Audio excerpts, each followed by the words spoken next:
Bismillahirrahmanirrahim. Assalamualaikum warahmatullahi wabarakatuh. Waalaikumsalam warahmatullahi wabarakatuh. Alhamdulillahilladzi ja'ala Ramadan syahras siyam wa syahral qiyam. Asyhadu an la ilaha illallah al-mawjudu azalan wa abadan bila makan. Wa asyhadu anna Muhammadan abduhu wa rasuluhul mab'utsu rahmatan li jami'il insan.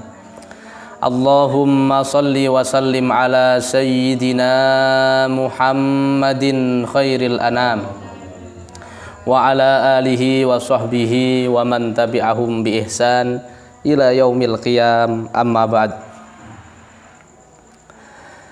Alhamdulillah, puji syukur marilah kita haturkan kehadirat Allah Subhanahu wa taala.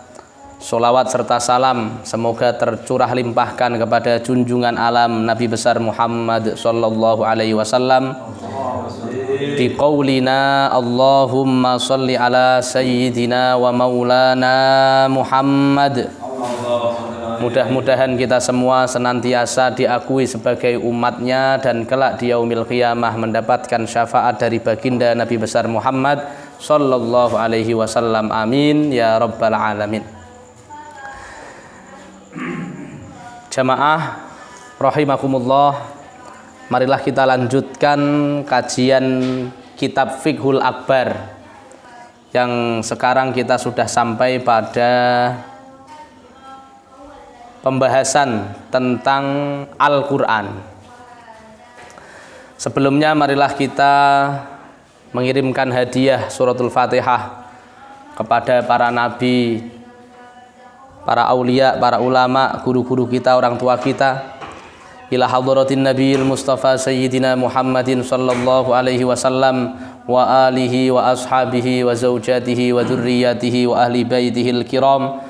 ثم إلى حضرة جميع الأنبياء والشهداء والأولياء والعلماء العاملين والمصنفين المخلصين ولجميع الملائكة المقربين خصوصا إلى جبريل وميكائيل وإسرافيل وإزرائيل وحملة العرش وإلى جميع الملائكة الحفظة ثم إلى حضرة سلطان الأولياء سيد الشيخ عبد القادر الجيلاني رضي الله عنه والشيخ بالحسن الشاذلي رضي الله عنه والشيخ أحمد الرفائي رضي الله عنه ثم إلى حضرة الحبيب عبد الله بن علوي الحداد والحبيب علي بن أبي بكر السقران ثم إلى حضرة جميع الأولياء تسعة ولسنة والذين ينتشرون الإسلام في إندونيسيا رحمة للعالمين ثم إلى حضرة جميع مؤسسي ومشايخ جمعية نهضة العلماء ثم إلى حضرة آبائنا وأمهاتنا وأجدادنا وجداتنا ومشايخنا ومشايخ مشايخنا ولمن له حق علينا ثم خصوصا إلى روح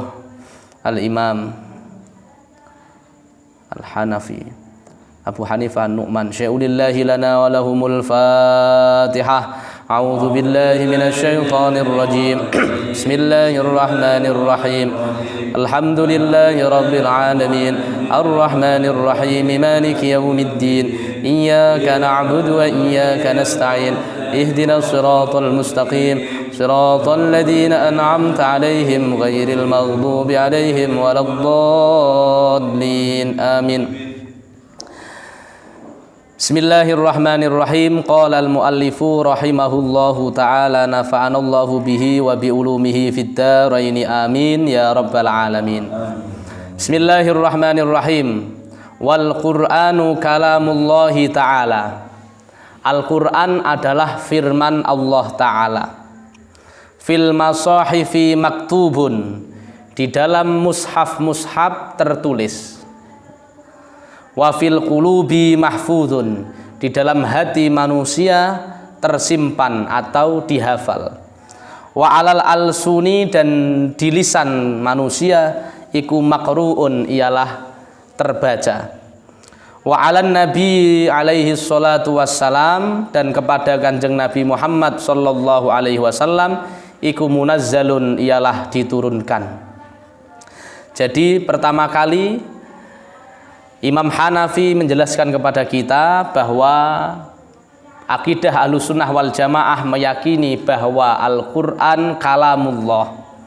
Quran bukan makhluk Quran firman Allah yang tertulis di dalam mushaf-mushaf dan tersimpan di dalam hatinya orang penghafal Al-Quran dan terbaca oleh orang-orang yang membaca Al-Quran, dan kepada Kanjeng Nabi Muhammad SAW diturunkan sebagai wahyu terakhir.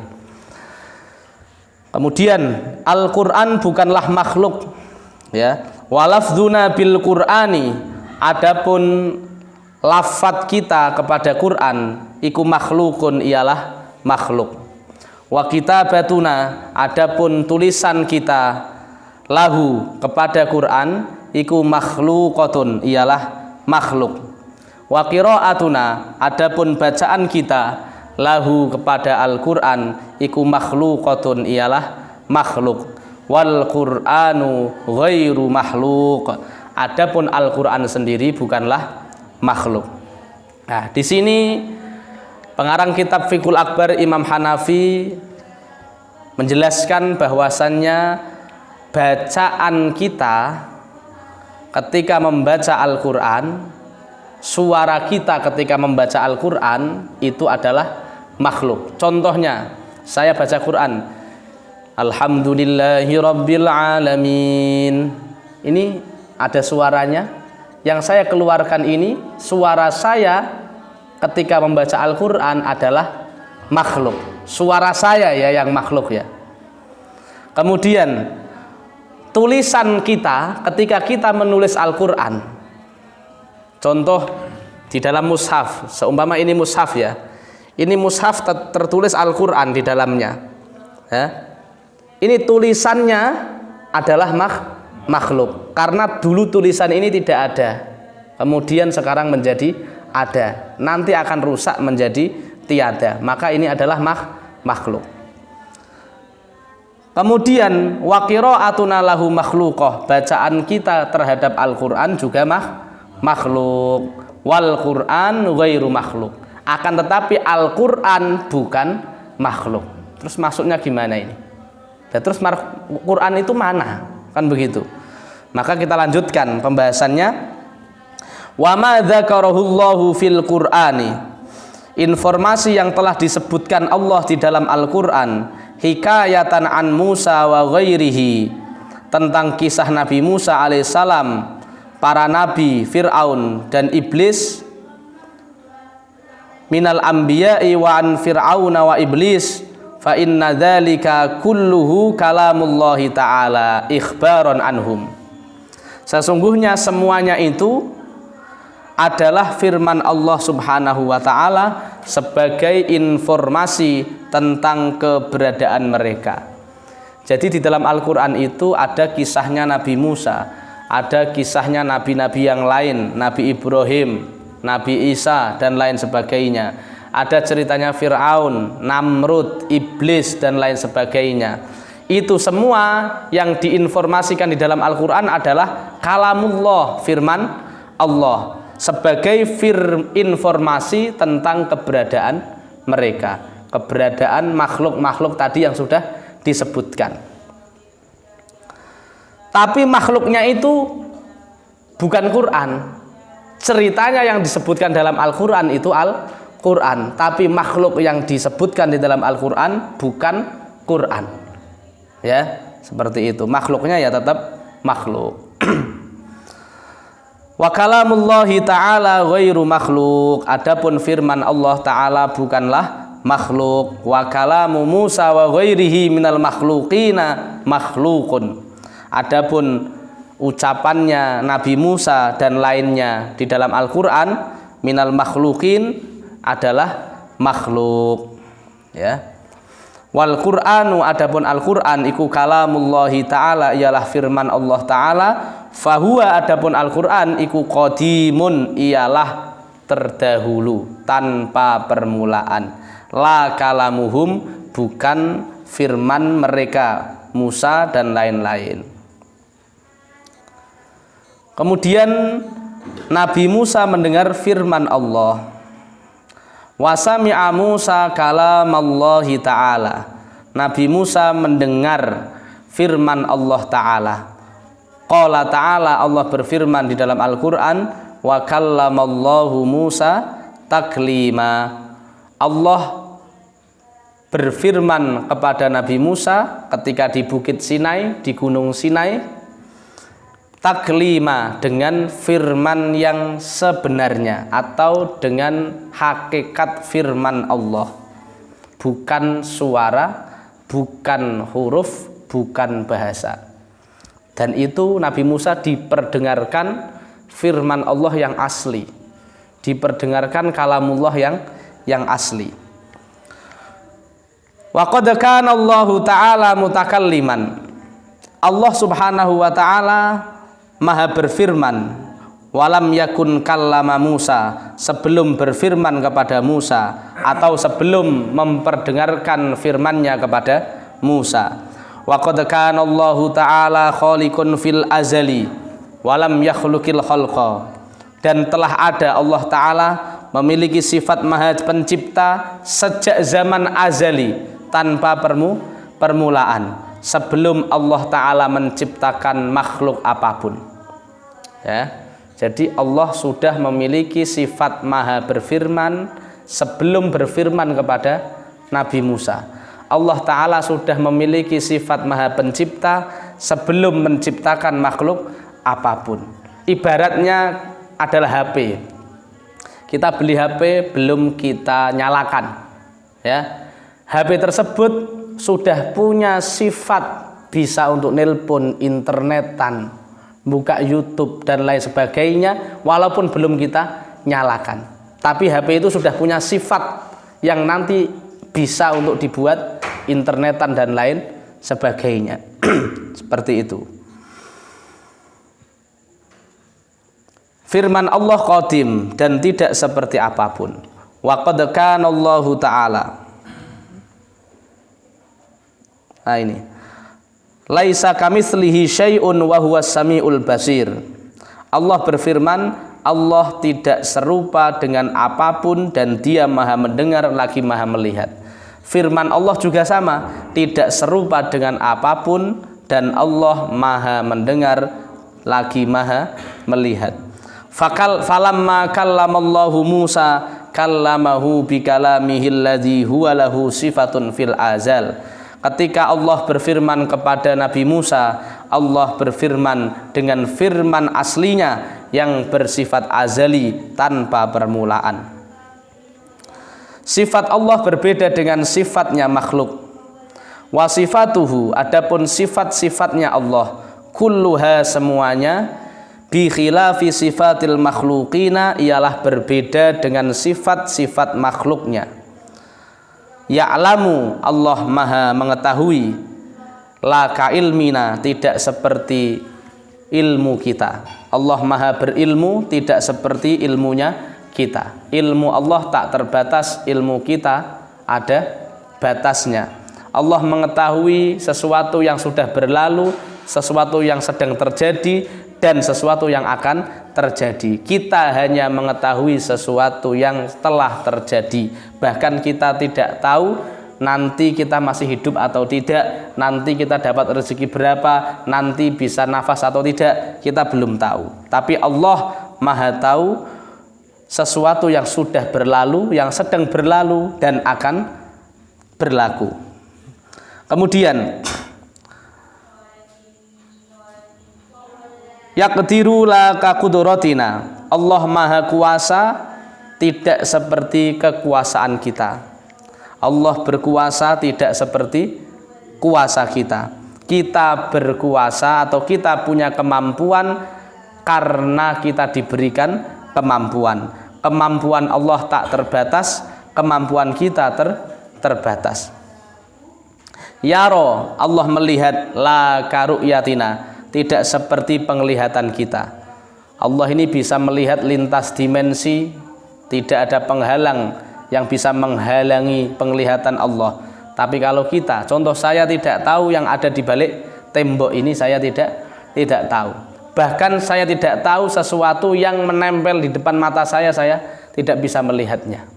Contoh, kita punya tangan kita ditaruh di depan mata kita pas begini, ini kan dekat. Mata kita melek tapi nggak bisa melihat. Berarti mata kita terbatas. Kita nggak bisa melihat yang terlalu jauh, juga tidak bisa melihat yang terlalu dekat. Tapi penglihatan Allah menembus semuanya itu. Yatakallamu, Allah berfirman, la kakalamina, tidak seperti ucapan kami atau ucapan kita. Ya. Wa yasma'u, dan Allah mendengar, la kasam'ina, tidak seperti pendengaran kita. Nahnu natakallamu bil alati wal huruf, kita berucap, berbicara dengan butuh alat serta huruf-huruf. Wallahu ta'ala, dan Allah ta'ala, yatakallamu bila hurufin wala alatin, Allah ta'ala berfirman tanpa membutuhkan huruf dan membutuhkan alat. Wal hurufu, adapun huruf iku makhluqatun, ialah makhluk. Huruf itu makhluk, dulu enggak ada, sekarang menjadi ada. Wa kalamullahi ta'ala, adamun firman Allah ta'ala, ghairu makhluk, bukanlah makhluk. Ya. Jadi kalau masih ada huruf, ada suara, ada bahasa, ya ini berarti masih seperti yang lain. Itu makhluk semuanya. Nah, terus firman Allah itu bagaimana? Wa huwa, adapun firman Allah, iku syai'un, ialah sesuatu, la kal asya'i, yang tidak seperti segala sesuatu. Wa makna syai'i, adapun makna dari sesuatu tersebut atau dari makna firman Allah, isbatuhu, ialah menetapkan firman Allah bila jismin, yang tidak diartikan sebagai benda, wala jauharin, dan bukan sifat inti benda ataupun atom, wala arodin, ataupun bukan sifat benda. Jadi firman Allah, Quran yang asli ya, itu adalah bukan benda, bukan inti benda, bukan sifat benda. Wala haddalahu, tiada batasan, tidak terbatas. Kalau huruf kan terbatas, a sebelumnya nggak ada, kemudian ada, setelahnya tidak ada. Suara itu terbatas, nggak ada suara yang kedengeran terus, nggak ada. Pasti ada awalnya, ada akhirnya. Ya. Tapi firman Allah tidak terbatas. Wala didda, dan tidak ada lawan. Wala nidda, dan tiada tandingan. Lahu, bagi firman Allah. Wala misla, dan tiada serupa. Lahu, bagi firman Allah. Ya. Jadi Al-Quran beda dengan mushaf Al-Quran. Al-Quran beda dengan bacaan Al-Quran. Al-Quran beda dengan tulisan Al-Quran. Ya. Bacaan Al-Quran itu makhluk karena bersumber dari manusia. Manusia makhluk, maka yang keluar dari manusia juga makhluk. Tulisan manusia, tulisan Quran juga makhluk karena bersumber dari makhluk. Tapi Al-Quran bukan makhluk. Gampangnya seperti ini, kalau kita menganalogikannya ya. Jadi terus mushaf itu Quran atau bukan? Kalau saya baca Bismillahirrahmanirrahim, itu bacaan saya Quran, itu Quran atau bukan? Quran. Kita bilang Quran. Tapi bukan hakikat Quran. Ya, ibaratnya ada fotonya Presiden Indonesia namanya Pak Jokowi seumpama ya. Ini ada fotonya Pak Jokowi, kemudian ada Pak Kusairi tanya atau Pak Latif tanya, "Gus, itu fotonya siapa?" Ini, oh itu siapa begitu. Bukan fotonya siapa, itu siapa? Saya jawab, ini Jokowi, Presiden Indonesia. Padahal ini bukan hakikatnya Pak Jokowi, ini adalah gambar atau simbol yang merujuk kepada hakikatnya Pak Jokowi. Sama, bacaan kita ketika membaca Quran adalah simbol ya yang merujuk kepada Al-Quran yang asli. Tulisan kita ketika kita menulis Quran juga sama, itu adalah simbol yang merujuk kepada Al-Quran asli. Larangan menetapkan sifat yad, wajah dan nafas bagi Allah. Walahu, dan bagi Allah yadun utawi yad, wa wajhun dan wajh, wa nafsun dan nafas, kama dzakarahullah ta'ala fil Qur'ani, sebagaimana telah disebutkan Allah Ta'ala di dalam Al-Qur'an, min dzikril wajhi wal yaddi wan nafsi, dari penyebutan lafadz wajh, yad, nafas, fahuwa lahu sifatun bila kaif. Kata-kata tersebut atau sifat-sifat Allah tersebut ialah sifatnya Allah bila kaif, tanpa menyamakan dengan sifat-sifat makhluk. Wala yuqalu, dan tidak dikatakan inna yadahu, sesungguhnya yad Allah iku qudratuhu, ialah kekuasaan Allah, au ni'matuhu, ataupun nikmat Allah. Enggak boleh kita mentakwil atau memaknai ayat tersebut atau kalimat tersebut. Li'anna fihi ibtalas sifati, karena di dalam pemaknaan yang kita sematkan kepada lafadz-lafadz tersebut, ibtalas sifati, secara tidak langsung telah membatalkan sifatnya Allah. Wa huwa qaulu ahlil qadari wal i'tizal, yang suka memberi makna yang aneh-aneh ya di dalam lafadz-lafadz yang mustarok tadi, yang satu lafadz banyak makna, itu perbuatannya atau kebiasaannya orang-orang Qadariyah dan Mu'tazilah, orang-orang rasionalis atau orang-orang yang liberal. Jadi begini, di dalam memaknai ayat-ayat mutasyabihat ya, di dalam Al-Quran itu ada ayat mutasyabihat, ada ayat muhkamat. Yang pertama ayat muhkamat. Ayat muhkamat adalah ayat-ayat yang maknanya jelas satu makna ya, tidak bisa digeser kepada makna yang lain. Contoh, qul huwallahu ahad, katakan ya Muhammad, huwa, adapun dia, iku Allahu Allah, ahadun esa. Itu muhkam, nggak bisa diutik-utik maknanya ya, nggak bisa makna yang lain. Allahus somad, Allah maha tempat bersandar ya, Allah sebagai tempat bersandar. Lam yalid walam yulad, tidak beranak, tidak diperanakkan. Walam yakullahu kufuwan ahad, tidak ada yang sepadan dengan Allah Subhanahu wa ta'ala. Ini muhkam, jelas, maknanya jelas. Tapi ada ayat mutasyabihat.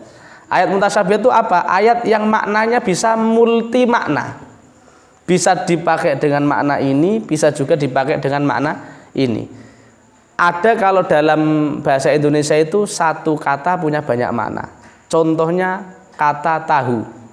Tahu ini bisa bermakna makanan tahu, bisa bermakna paham, ngerti. Saya sudah tahu, kan begitu. Bukan saya sudah makanan tahu, itu bukan. Ya, nah ini kan sama, ini lafadznya sama, tulisannya sama, tapi maknanya tergantung konteksnya.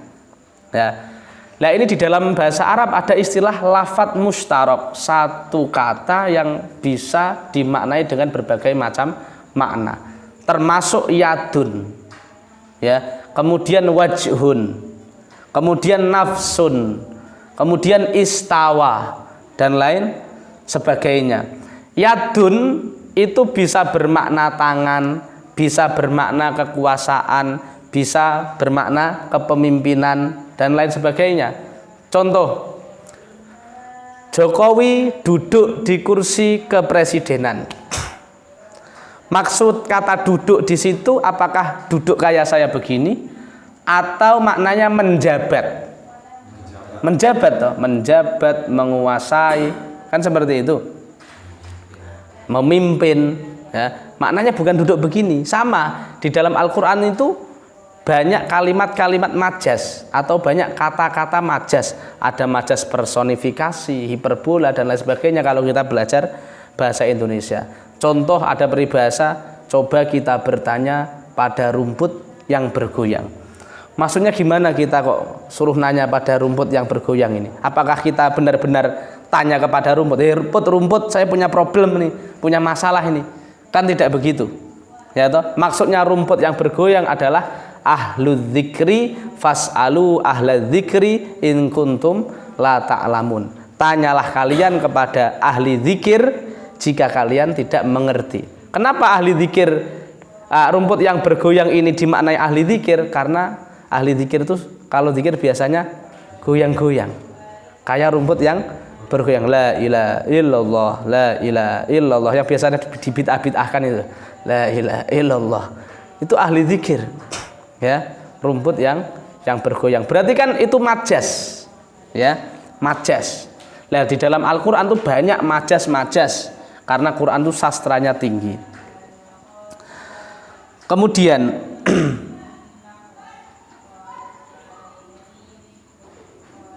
perhatian. Nah, ada dua metode yang dipakai oleh para sahabat dan ulama salaf di dalam menyikapi ayat-ayat mutasyabihat, yaitu tafwid dan takwil. Jadi dulu para sahabat beserta ulama-ulama salaf, ya, nanti bisa ditanyakan kalau yang belum paham siapa itu ulama salaf itu. Nah, nanti akan kita jelaskan. Dulu sahabat dan para ulama salaf menafsirkan ayat mutasyabihat ini, caranya ada dua. Satu pakai cara tafwid, apa itu? Menyerahkan maknanya kepada Allah. Jadi tidak memaknainya. Kalau ada di Quran yadullahi fawqa aydihim, berarti kita kasih makna yad Allah di atas tangan mereka orang kafir. Jangan kita artikan tangan, jangan kita artikan kekuasaan, jangan kita artikan yang lain-lain. Pokoknya yad ya yad, begitu. Itu metode pertama yang dipakai para ulama salaf dan para sahabat. Tafwid, menyerahkan makna kepada Allah, tidak memberi makna. Yang kedua, metode yang dipakai oleh para sahabat dan ulama salaf adalah takwil. Seperti Ibnu Abbas, ya, sahabatnya Nabi yang didoakan oleh Nabi, Allahumma faqihu fiddin wa alimhu fit takwil. Ibnu Abbas itu didoakan untuk supaya menjadi ahli fikih dan ahli tafsir oleh Nabi Muhammad sallallahu alaihi wasallam. Nah, ketika Ibnu Abbas menafsirkan yadullahi fawqa aydihim, beliau berkata maknanya adalah qudratullah, ya, yadullah ay qudratullah, yad Allah adalah kekuasaan Allah. Ini juga dipakai para sahabat, ya. Tapi para sahabat dan tabiin dan ulama salafus soleh mencari makna yang yaliku billah, yang cocok disematkan kepada sifatnya Allah, ya.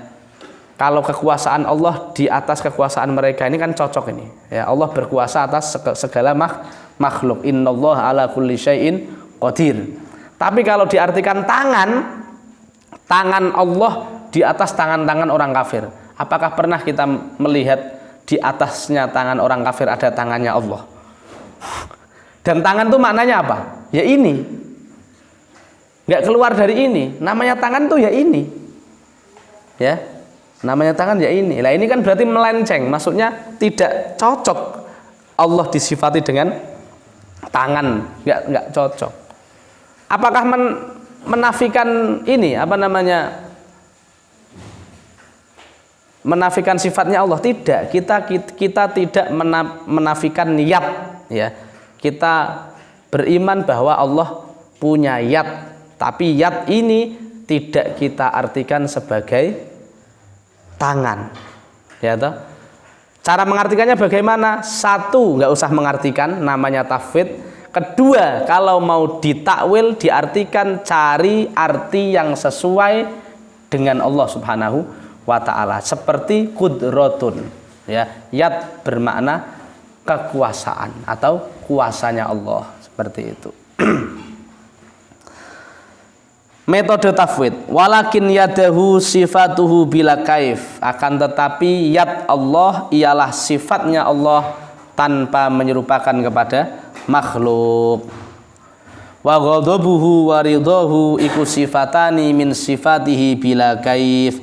Adapun sifat ghadab dan ridho Allah, keduanya adalah sifat Allah tanpa menyamakan dengan sifat-sifat makhluk. Nah, intinya metode tafwid adalah tidak memaknai ayat-ayat mutasyabihat. menyerahkan maknanya kepada Allah Subhanahu wa ta'ala. Itu paling selamat ya. Tapi nanti kalau ada orang awam kemudian baca Quran terjemahan ya, baca Quran terjemahan di situ, Allah punya tangan ini ya. Diartikan niat itu tangan. Nah ini yang salah yang menerjemahkan. Makanya saya pribadi beserta guru-guru saya itu tidak cocok dengan Quran terjemahan. Kenapa? Karena Quran tidak bisa diterjemahkan oleh bahasa apapun. Karena terjemah adalah alih bahasa. Apalagi diterjemahkan ke Indonesia, ke bahasa Indonesia. Jangankan bahasa Al-Quran, bahasa Indonesia itu untuk menerjemahkan bahasa Jawa saja nggak mampu. Kunduran tuh nggak ada bahasa Indonesianya. Apa Pak Latif? Kunduran kira-kira bahasa Indonesianya apa? Kebelakangan, nggak bisa, nggak ada ya.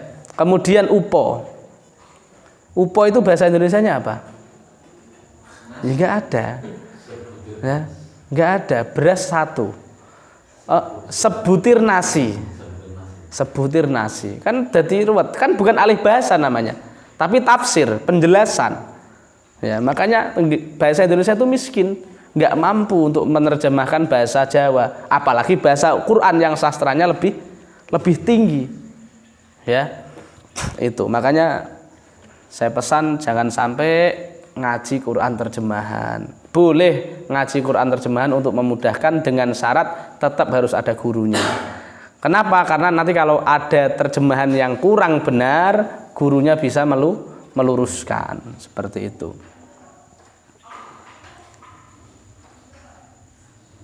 Wallahu a'lam bishawab. Maulaya sholli salim daiman abada ala habibika khairil khalqi kullihim huwal habibul ladzi turja syafa'atuhu likulli hawlim minal ahwali muqtahami ya rabbi bil mustafa balligh maqasidana waghfir lana ma madaya wasi'al karami ya arhamar rahimin ya arhamar rahimin ya arhamar rahimin farrij